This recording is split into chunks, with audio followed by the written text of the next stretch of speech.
Alors au Polar à la plage, j'interviewe tout de suite Tove Alsterdal qui vient de Suède et qui a écrit plusieurs romans dont Dans le silence enterré et Tango fantôme. Tango fantôme. Voilà. Et le premier qui a été épuisé pour l'instant, mais c'est Femmes sur la plage, le tout premier. Voilà. Alors, Tove Alsterdal, j'aimerais savoir le sujet de votre dernier roman, par exemple. What is the subject of your last novel? The last one published in France, it's the Tango Fantôme. Oh, this is not the last, this is the second one. It's le C'est deuxième. le deuxième celui-là. Le Le deuxième. troisième, Ah c'est oui. le Tango Yeah. fantôme. Mais it takes place in the very north of Sweden, in a small village, and it's a crime story, but it also goes back to the history when a lot of people from northern Sweden left for the Soviet Union to try and build what they thought would be the paradise. Yes. Ça se passe à l'extrême nord de la Suède. Et ça raconte un crime, il y a un crime, mais ça va aussi explorer l'histoire de toutes ces personnes qui ont quitté le nord de la Suède pour aller en URSS où ils pensaient trouver le paradis sur Terre et où ils se sont retrouvés dans une dictature. C'est en quelle année? What years? 1932. 1932. 1932. Oui. Et alors, est-ce que vous êtes historienne à la base? Are you a historian? No, I'm not. I just want to tell like interesting stories. So I do a lot of research. Non, mais comme elle veut écrire des histoires intéressantes, elle fait beaucoup de recherches avant d'écrire les romans. Ah, de vraies recherches, par exemple dans les archives. Comment elle fait des recherches? How do you search? Do you go to archives or? I read a lot of books and I search for people who knows, and I meet a lot of people who have stories to tell, and I also travel to the places where it takes place. So this is like, for example, in northern Russia. Il y a trois façons, c'est-à-dire elle lit des livres, elle essaye de rencontrer des gens qui ont des histoires personnelles à Ça, raconter. la mémoire vivante. Voilà, et elle se rend dans le pays dont elle parle pour se rendre compte sur place. Oui. Voilà. Oui. Elle lit des livres, c'est-à-dire des livres qui se sont inspirés des archives. Je veux dire des... The books you read, the historic books you read, were they based on real archives? Yes, mainly. It could be based, it could be that, and it could also be personal stories that connect to it. So I try to like look at it from all angles. And if necessary, I go to the archives. In this book, I went to the archives as well. Elle essaie d'avoir plusieurs angles, donc elle prend des livres qui sont tirés d'archives, elle va parfois aux archives, mais elle lit aussi des livres de témoignages personnels pour pouvoir avoir plusieurs façons de voir les choses. Ah oui, entendu. Et alors, il y a un personnage principal que l'on suit suivant plusieurs livres. Non, ce sont des histoires indépendantes. Des histoires Il n'y a pas de indépendantes. personnage récurrent. Voilà. Alors là, par exemple, dans Le silence enterré, quel est le personnage principal? Who is the main character in Silence enterré? The main character is a woman about my own age, who her mother is from this very village, and she knows nothing about her heritage. And so she finds out when her mother goes into dementia, she finds out that there are things that she don't know about. So it's always like the people who are involved in the history, in the stories. It's not like a police officer, but people who are involved, family stories.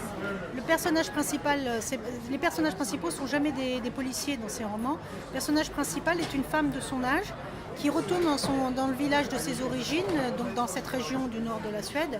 Et elle se rend compte qu'il y a des choses qu'elle ne connaît pas sur sa mère, et donc elle va explorer son propre passé, et à travers son propre passé. Ah, c'est-à-dire un croisement entre l'histoire personnelle voilà, et l'histoire collective. Voilà, il y a toujours un angle, oui. cet Une angle-là histoire dans de les famille. narrations. Une histoire de famille, Oui. un secret de famille peut-être. Oui. Ah oui. Et des secrets d'histoire peut-être aussi, non? Secrets of big history. Yes. This book, it's a history that was very silenced, the ones who came back from the Soviet Union never talked about it, and the relatives of those who died there, disappeared there, didn't talk about it either. I had a family member who went there. C'est It was totally intéressant. silent. It was so shameful. Oui, il y a une chape de silence qui s'est faite, mais les gens, ceux des Suédois qui sont allés là-bas et qui en sont revenus n'ont pas parlé, et les familles de ceux qui sont morts n'en ont pas parlé non plus. C'est une sorte de secret Collectif. voilà, Oui, collectif, oui, oui. et elle a voulu en parler. Ah oui. Ah oui, c'est très bien. Et le dernier roman, quel est le personnage principal? And Tango Fantôme. Tango Phantom, it's two sisters, and one sister is killed, but the police believes it's suicide. So it's the other sister who has to go and search for what happened. And it turns out that their mother left them when they were kids, and she actually went to Argentina with her lover and disappeared in Argentina. So it's also a family story that also goes back to the 1970s and the story of military dictatorship in South America. C'est l'histoire de deux sœurs, il y en a une qui meurt. Et la police conclut à un suicide, mais la sœur qui reste n'est pas convaincue, alors elle va se lancer dans une enquête personnelle et elle va découvrir que sa mère les a abandonnées quand elles étaient petites pour aller en Amérique du Sud, en Argentine. Et donc à travers l'histoire personnelle, encore on va explorer l'histoire de l'Argentine dans les années 70. C'est-à-dire les dictature. années de la dictature. Oui. Oui.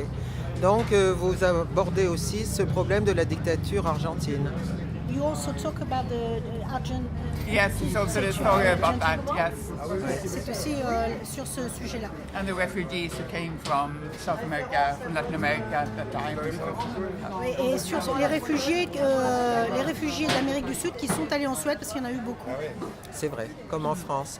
Mais pourquoi vous avez été inspiré par ce sujet? Why did you choose to talk about those immigrants? I wanted to write about the suburb, the banlieue, outside of Stockholm where I grew up. And it was this modern banlieue and in the 1960s, 70s. And when I started to think about it, it's those stories that interest me. I'm very interested in this, like who we are and where we come from and so on. So I just remembered when all those refugees came, how it was. So I wanted to write about that. Elle a voulu écrire sur ce sujet parce qu'elle vivait, quand elle était jeune, elle vivait dans une banlieue moderne où ont habité beaucoup de ces réfugiés. Et donc elle aime bien savoir d'où viennent les gens, quelle est leur histoire. Et donc elle a décidé de se pencher sur l'histoire de ces gens qu'elle a côtoyés dans sa jeunesse. Oui, oui. Et qui, du coup, l'ont renvoyé là-bas en Argentine. So you had the idea to go back to Argentina?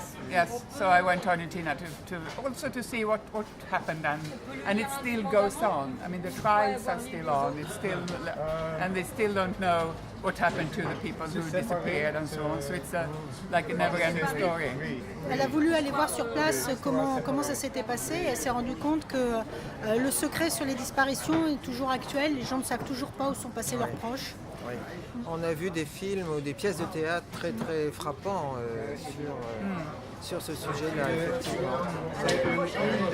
Bon, alors c'est la première fois que vous venez au festival, le Polar à la plage. C'est la deuxième fois. Deuxième fois, voilà. Oui. Et vous aimez bien ce rendez-vous? Oui, j'aimais bien. Oui. Especially since I got the prize, I like it even better. Elle aime encore mieux depuis qu'elle a eu le prix. Ah, bravo. Et vous connaissez Le Havre un petit peu alors? So you visited Le Havre a little bit? A little bit. We went up the hill and I saw the church, St. Joseph. Yeah, fantastic. Entendu. Bon, merci beaucoup alors. Et merci à la traductrice. Mais de rien. Merci. Bien. Au revoir. Au revoir.